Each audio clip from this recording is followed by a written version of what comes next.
নমস্কার, অ্যাস্ট্রোলজার জাহ্নবী চ্যানেলে সকলকে স্বাগতম।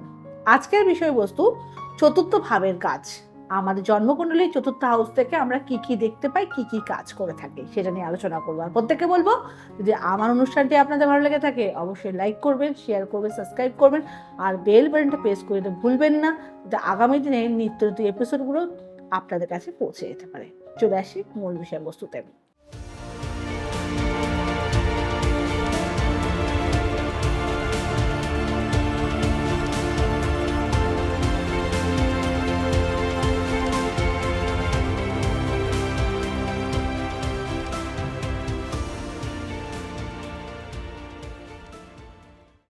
আমরা জন্মকুণ্ডলীর প্রত্যেকটা ভাব প্রত্যেকটা কাজ ইন্ডিকেট করে। আমাদের কোন হাউস থেকে আমরা দেখি আমাদের বিবাহিত জীবন, কোন হাউস থেকে দেখি সন্তান প্রেম, কোন হাউস থেকে দেখি আমরা আমাদের ব্যয়, কোন হাউস থেকে কর্ম, কোন হাউস থেকে ইনকাম, কোন হাউস থেকে রিলেশনশিপ। বিভিন্ন হাউসের আলাদা মাহাত্ম্য থাকে, কিন্তু আমাদের জন্মকুণ্ডলীর সব থেকে গুরুত্বপূর্ণর মধ্যে একটি গুরুত্বপূর্ণ হাউস হচ্ছে ফোর্থ হাউস। এই ফোর্থ হাউস থেকে আমরা বিভিন্ন জিনিস আমরা পেয়ে থাকি, যেগুলো আপনাদেরই প্রশ্ন থাকে। অনেকে এসেই আমাকে জিজ্ঞাসা করে, দিদি আমাদের কোনোদিনও বাড়ি হবে, দিদি আমাদের কোনোদিনও গাড়ি হবে, দিদি আমরা কোনোদিনও নিজের পায়ে দাঁড়াতে পারবো, দিদি আমার সন্তানের প্রাথমিক শিক্ষা কেমন হবে, অনেকে জানছে দিদি আমরা জীবনে মায়ের সঙ্গে সম্পর্ক কেমন থাকবে, আমার মায়ের শরীরটা কি সুস্থ থাকবে। এই বিভিন্ন গুরুত্বপূর্ণ জিনিস আপনারা জানতে চান আমাদের কাছে, কিন্তু আপনারা জানেন না কোনটা দেখে আমরা বলে থাকি। হ্যাঁ, আমরা বলে থাকি জন্মকুণ্ডলীর ফোর্থ হাউস অর্থাৎ চতুর্থ ভাব থেকে এই সমস্ত প্রশ্নের উত্তর আমরা পেয়ে থাকি। এর মধ্যে এই চতুর্থ হাউস থেকে আরেকটি গুরুত্বপূর্ণ প্রশ্নের উত্তর আমরা পাই, যেটা হচ্ছে বাস্তু।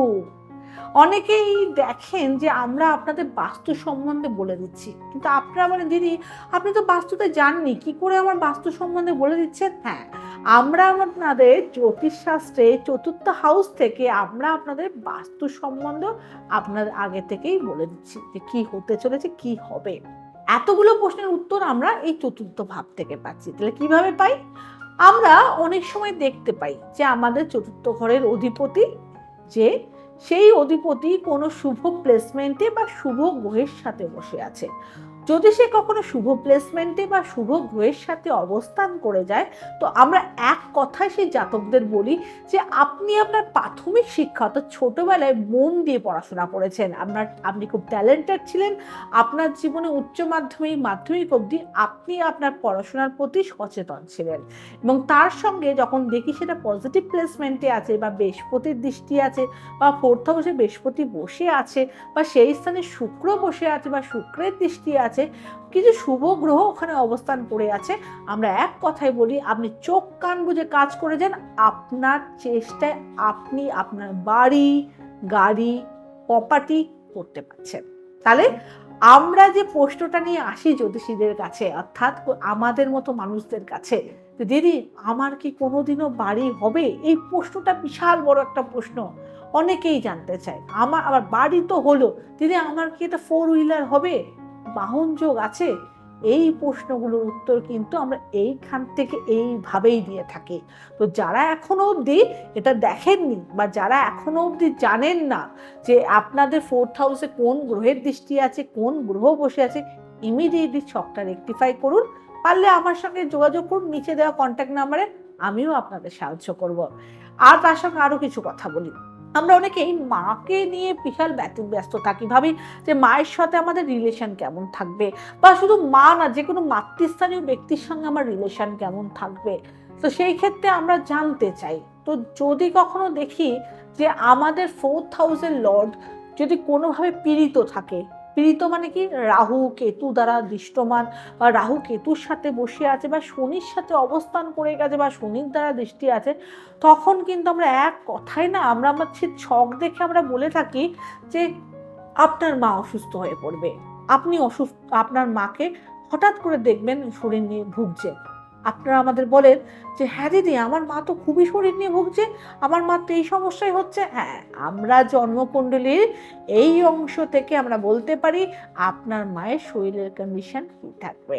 যদি দেখা যায় আপনার চতুর্থ ভাবের অধিপতি কোনোভাবে নেগেটিভ গ্রহের সাথে অবস্থান করে গেছে, বা আপনার দেখা যায় চন্দ্র নেগেটিভ প্লেসমেন্টে বসে আছে বা শত্রু প্লেসমেন্টে বসে আছে, অনেক ক্ষেত্রে আমরা বলে থাকি আপনার মায়ের সাথে আপনার আন্তরিক সম্পর্ক ভালো থাকবে না। অনেক সময় দেখা যায় শিশু জন্মের পর থেকে মায়ের থেকে দূরত্ব মেনটেন করে চলে, বা অনেক সময় মাও কিন্তু তার থেকে দূরত্ব মেনটেন করে চলে। তাহলে জন্মকুণ্ডলী এই পার্টগুলো থেকে বা চতুর্থ ভাবের এই অংশগুলো দেখে আমরা মানুষের মায়ের সঙ্গে শরীর, মায়ের সঙ্গে সম্পর্ক এগুলোকেও ইন্ডিকেট করছে। এবার চলে আসি বাস্তু। দিদি 4th হাউস থেকে কি করে বাস্তু বলছো? হ্যাঁ, এখানে যেহেতু 4 নম্বর ঘরটা আমাদের মাতৃত্ব স্থান, প্রাথমিক শিক্ষা স্থান, এবং তার সঙ্গে আমাদের বাস্তুস্থান বা বাড়ি গাড়ি করতে পারবো কিনা সেটা স্থান আমরা বলে থাকি। তাহলে সেই ক্ষেত্রে আমরা বলি 4th হাউসে, জন্মকুণ্ডলীর 4th হাউসে যদি কখনো শনি বসে থাকে, কেতু বসে থাকে বা রাহু বসে থাকে, সেই ক্ষেত্রে আমরা 100% বলে থাকি যে আপনি যে বাড়িতে রয়েছেন বা আপনার পূর্বপুরুষ যে বাড়িতে থাকেন বা আপনাদের পৈতৃক ভিটাতে কোনো না কোনোভাবে বাস্তু প্রবলেম থাকতে পারে। একদম 100%। আপনাদের এরকম যদি কারো, যারা আমার প্রোগ্রামটি দেখছেন, যদি থাকেন বা এরকম বসে আছে, আপনারা ফলো করবেন। আপনার বাস্তুতে নানানভাবে নেগেটিভ এনার্জি প্রবেশ করছে, আপনাদের বাস্তুদোষ রয়েছে, কোনো কাজ একবারে হবে না, নানানভাবে রোগে ভোগে ভুগবেন আপনারা, আপনাদের নিজেদের মধ্যে পারিবারিক দ্বন্দ্ব বেঁধে থাকবে, বাবার প্রপার্টি নিয়ে সমস্যা হতে পারে, এবং অনেক সময় আপনাদের বাড়িতে ইলেকট্রনিক জিনিস খুব বেশি পরিমাণে নষ্ট হয়ে যেতে পারে। এগুলো সবই বাস্তু প্রবলেমের কারণ। এই তো আমরা গেলাম 4th হাউস থেকে, আমরা প্রথমেই যেটা মেইন পার্ট পেলাম মায়ের সম্পর্কে পেলাম, আমরা পেলাম আমাদের বাস্তু নিয়ে পেলাম, আমাদের বাড়ি নিয়ে পেলাম। এবার চলে আসি বাহন যোগ। আমরা বাহন যোগটা কি করে বুঝবো আমাদের যদি বাহন যোগ আছে কিনা? হ্যাঁ, আমাদের অনেক মানুষকে এরকম দেখেছি, আমরা চোখের সামনেই দেখেছি, টাকা থাকলে বাড়ি হয়তো কেনে, গাড়িটা আবার হচ্ছে অনেকে শৌখিন মানুষ ছাড়া কেনে না। গাড়ি হলে আমার দরকার নেই, টাকা আছে, কি হবে কিনে। আবার অনেকে মনে করে যে না, আমার একটা ভালো গাড়ি চাই, গাড়ি কিনতে হবে। হ্যাঁ, এই ক্ষেত্রেও যদি 4th হাউস অর্থাৎ 4th হাউস লগ্ন কুণ্ডলী চতুর্থ ঘরে যদি শুক্র অবস্থান করে, শুভ গ্রহ শুক্র যদি পজিটিভ প্লেসমেন্টে অবস্থান করে বা চন্দ্র অবস্থান করে আমাদের পাওয়ারফুল হয়ে, সেই জাতকের কিন্তু বাহন যোগও ঘটে, বাহনও হয়।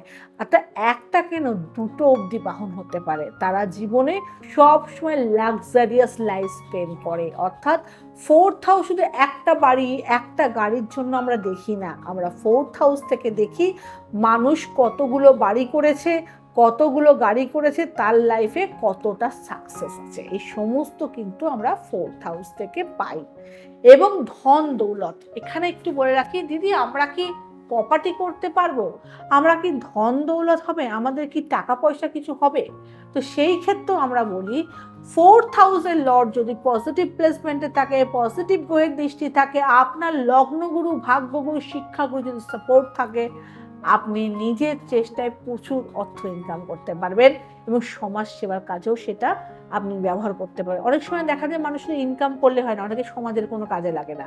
এই সব জাতকেরা কিন্তু সমাজের কাজেও লাগে, অনেক ক্ষেত্রে সোশ্যাল ওয়ার্কিং করে, সোশ্যাল কাজ করে থাকে। তাই প্রত্যেকে বলবো আপনার জন্মকুণ্ডলীর 4th হাউসটা দেখে নেওয়া খুবই দরকার। আপনার জীবনের পড়াশোনা, প্রাথমিক শিক্ষা, অর্থাৎ আপনাদের হচ্ছে বাস্তু, আপনাদের গাড়ি বাড়ি প্রপার্টি এবং মায়ের সঙ্গে রিলেশন, অর্থাৎ প্রত্যেকটা পার্ট হচ্ছে আমাদের ভাইটাল। এই প্রত্যেকটা ভাইটাল জিনিস কিন্তু আমরা জন্মকুণ্ডলীর 4th হাউস থেকে পেয়ে থাকি। আর প্রত্যেকে বলবো যদি আপনাদের 4th হাউস এফেক্টেড থাকে, ইমিডিয়েটলি আপনারা ছকটা রেকটিফাই করুন, করে সেই জায়গার প্রতিকার করুন। আর যদি মনে হয় আমার সঙ্গে কন্ট্যাক্ট করবেন, নিচে দেওয়া কন্ট্যাক্ট নাম্বারে যোগাযোগ করে চলে আসতেই পারেন। আর প্রত্যেকে বলবো আমার অনুষ্ঠানটি যদি আপনাদের ভালো লেগে থাকে অবশ্যই লাইক করবেন, শেয়ার করবেন, সাবস্ক্রাইব করবেন, বেল বাটনটা প্রেস করে দেবেন, যেটা আগামী দিনের নিত্য নতুন এপিসোডগুলো আপনাদের কাছে পৌঁছে যেতে পারে। প্রত্যেকে ভালো থাকবেন। জয় মা তারা, সকলের মঙ্গল হোক। নমস্কার।